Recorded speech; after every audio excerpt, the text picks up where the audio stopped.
Thanks for joining us here on World Tech Update. I'm Nick Barber. Should you worry that your smart TV is listening to your most private conversations? Samsung says no. Language in the company's privacy policy stoked fears of digital spying in recent days. The policy originally cautioned people against sharing personal information around its voice-controlled TVs, but Samsung has now removed this sentence, which triggered the concerns. Please be aware that if your spoken words include personal or other sensitive information, that information will be among the data captured and transmitted to a third party through your use of voice recognition. In a blog post, the company clarified that it collects interactive voice commands only when a person makes a search request, which requires deliberately pressing a button on the remote control and speaking into the remote control's microphone. Don't want a drone flying around your house? A California aviation enthusiast launched a database at noflyzone.org that promises to allow people to set up a no-fly zone around their property. At launch, only 3 drone makers have agreed to honor the requests, which have no legal basis. The extent of the no-fly zone is up to each drone maker, but the site's creator is recommending it extends 500 feet. So far, data is only provided to 3 manufacturers: Ehang, Hexo+, and Unique. The creator hopes others will join in time, but adherence to the database is purely voluntary, and the no-fly zone list isn't legally binding. Lots of activity in space this week, and we've got a few stories for you. The Deep Space Climate Observatory, or DSCOVR, launched from Cape Canaveral aboard a SpaceX Falcon 9 rocket on Wednesday. DSCOVR is a partnership between NOAA, NASA, and the U.S. Air Force. The satellite will give forecasters more reliable measurements of solar wind conditions, which means they'll be able to monitor potentially harmful solar activity. Now, what many people were anticipating was the SpaceX rocket landing back on a sea-based platform so that it could be easily recovered. With very rough seas, that didn't happen, but the rocket did land within 10 meters of its intended target, according to SpaceX founder Elon Musk. About a month ago, it was first attempted but failed and resulted in a spectacular explosion. While DSCOVR was on its way up, SpaceX's Dragon cargo spacecraft departed from the International Space Station and splashed down in the Pacific Ocean. It was carrying 3,700 pounds or 1,700 kilograms of NASA cargo, science, and tech demos from the ISS. Among the demos was the first test of 3D printing in space. In these Twitter images from Elon Musk, you can see Dragon splashing down in the Pacific and later being loaded onto a ship bound for Long Beach, California. Do you know the average cost of sending a satellite into space? About $225 million, according to the United Launch Alliance. The U.S. military is hoping to cut that cost to just $1 million using a new system.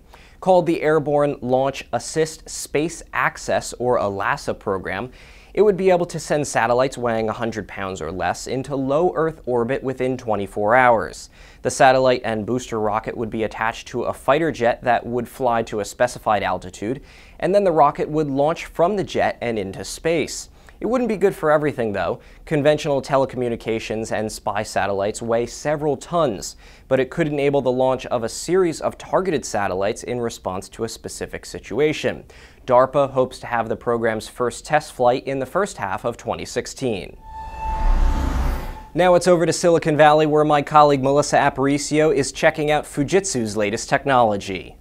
Thanks, Nick. There's a lot of fun things to see here, starting off with this Bluetooth ring that lets you write in the air. The prototype Bluetooth ring from Fujitsu has acceleration sensors inside that detect the motion of your finger. You can just write in the air to interact with the computer if you don't have access to a keyboard or mouse. The ring lets you write numbers, letters, and Japanese characters. It's mainly designed for maintenance or repair workers so they can work hands-free. The ring is a prototype with further development planned for this year, but no set date on when it will be available to consumers. Fujitsu also showed off its new LED light that creates an invisible ID tag that can only be seen with a smartphone. The colors inside the light are changing fast enough to encode about 10 bits per second into the light signal. The camera picks that up and pulls out an ID number, then sends that ID number to a server, which then brings back information about the product on sale. This is a prototype system with commercial trials expected later this year. And the Japanese company says its new motion sensor game makes physical rehabilitation actually fun. The game is called Rihayel and is aimed at people who need to get their muscles moving and improve their flexibility, like the elderly. The game uses a Microsoft Kinect sensor to capture people's movements, like in this apple picking game. The stretching exercises are based on a study done by a Japanese university and are also meant to help the elderly prevent falls by strengthening their muscles and increasing their flexibility. Now, the games are only available in Japan at the moment, but Fujitsu is hoping to expand them to more areas, such as the US. Nick, back to you in Boston. Thanks, Melissa. Google-owned Boston Dynamics is at it again, this time with Spot, a four-legged robot whose most impressive feat is staying upright when kicked. That's a big task for a robot and its arsenal of sensors that keep it from falling over.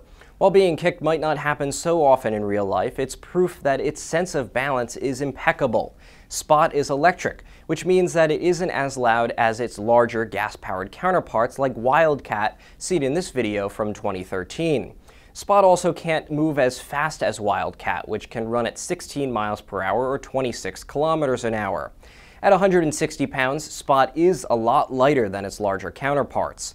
Other robots from the company include Petman, and even though its movements make it look like a human, when its clothes come off, it's very much machine. There's also Cheetah, which can run at an astounding 28 miles per hour.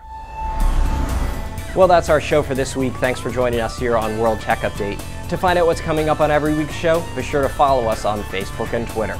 I'm Nick Barber, and for all of us here at the IDG News Service, thanks for watching, and we hope to see you next week.